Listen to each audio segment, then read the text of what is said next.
Yeah, this is Syria, Iraq supplying weapons. Not the answer. It's not the answer.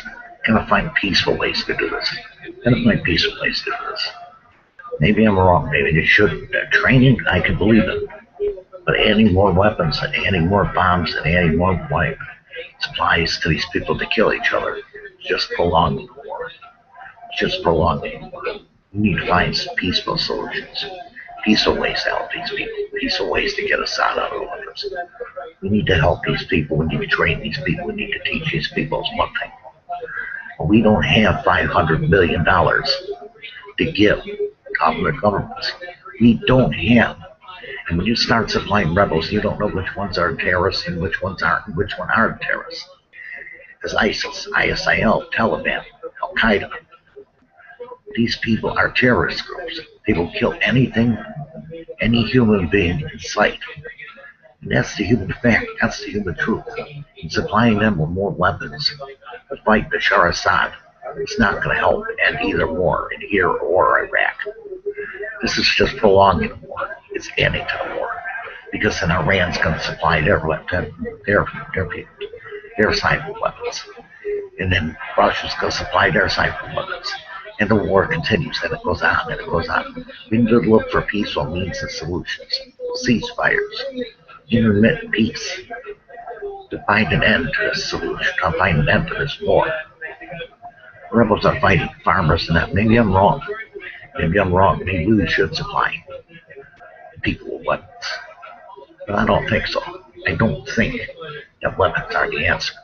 I don't think that killing are the answer. These are farmers. They're not made for war. We need to find peaceful solutions. Where are the UN troops in all this? Where are the UN troops in all this? That's what I'd like to know. Why isn't there UN troops on the ground in Iraq and Syria? It's a war zone. They're killing each other. The cities are being blown apart. There's no water. There's no food. There's no help. There's no care. There's no help. There's no medicine. Where are these things at? These are the things that the people need the most. Is help financially. Do it that way. But I don't believe that supplying weapons is going to do anything but further the war in Iraq and Syria. And you have to stop. And if the weapon flow stop, the killing will stop. Sooner or later, they will run out of weapons to kill each other with. But as long as we keep giving them weapons and giving them ammunition, giving them this, giving them that militarily, they're going to keep on killing each other. They're going to keep on car bombing, pack bombing, killing each other into oblivion. That's the human news. That's the human fact. That's the human life. This is a historical moment for Iraq and Iran. They need to remove these two leaders from office. Try and find some semblance of peace in that nation and get the terrorists out. Don't kill me simple. Like I said, they're talking about supplying people with air support. I don't know. Maybe he is right, maybe he is wrong. This is up to people to make their own decision. But the history will tell. History will tell the story in the end. History will tell the story in the end. But we don't have $500 million. We got people in this country that are hungry. How do we get them weapons? I don't know. But you can't keep giving money from a broke nation to nations around the world. This is a slaughter zone, both here in Iraq. They have to stop the fighting in order to start the peace. And arming any other side is not going to help. There's got to be a way to get Bashar Assad out of office.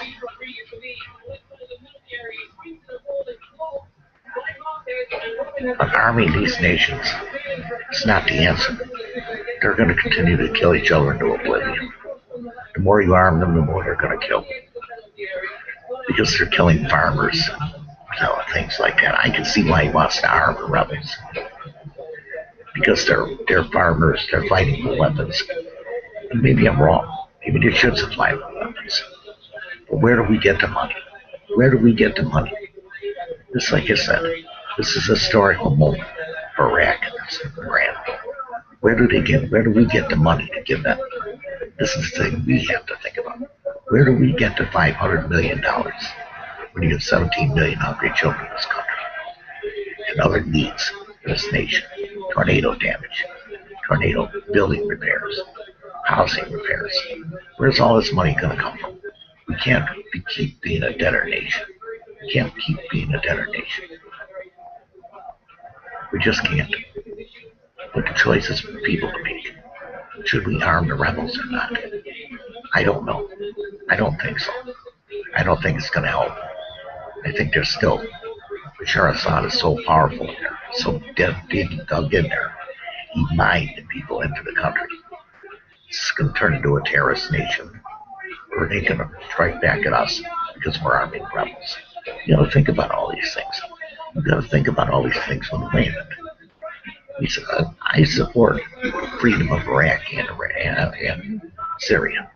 I support the freedom, the rights, and humanities of these nations. But people have to put the guns down and go to the table and talk. And they're not going to do that if you keep giving them weapons. The farmers are fighting. I can see President Obama's side of it because he's looking out for the farmers, the people there that are empowered. Maybe he's doing the right thing, maybe he isn't. Historical time will tell. Historical time will tell if he's making the right decision. That's the truth. That's the fact. That's the reality. History will tell. Time will will out. Is he making the right decision? Or is he armed ISIS? ISIS has become one of the biggest terrorists in the world. Can't be armed these people because you don't know who is the enemy and who isn't. You have to look for peaceful solutions. And where is the UN in this? Where is the UN? Where is the UN in this? Where is the UN in this? That's what I'd like to know. There's no foreign aid, there's no food, there's no care, there's no water, there's no food. There are many more important things than just arming these rebels, such as food, such as care, such as eating. Where are the UN? Where is the UN? Where is the UN in all this? We are not the police of the world. We are not the police of the world. That's the truth. That's the truth of life is we're not the police of the world. We cannot police every nation. We can train people, we can help people, but arms. What are we going to do in our nation? What are we going to do in our nation to help the schools, to bring back recess, to feed the people that are hungry? What are we going to do with that? We can't just keep depending on people to donate their food. We have to find a solution to the hunger in this country. We have to find a solution to the failures in this country. We have to find a solution to the fraud that goes on in this country. We have to find a solution to the failure of this government and make it work together. But arming this nation is a big mistake. Arming these rebels could be a big mistake. You could create another terrorist group and another terrorist group. You have to think about it. You have to weigh these options. You have to weigh these options as you do it. And that's the human truth. That's the human fact. That's the human historical news. This is 7 billion human being historical news. Thank you for watching.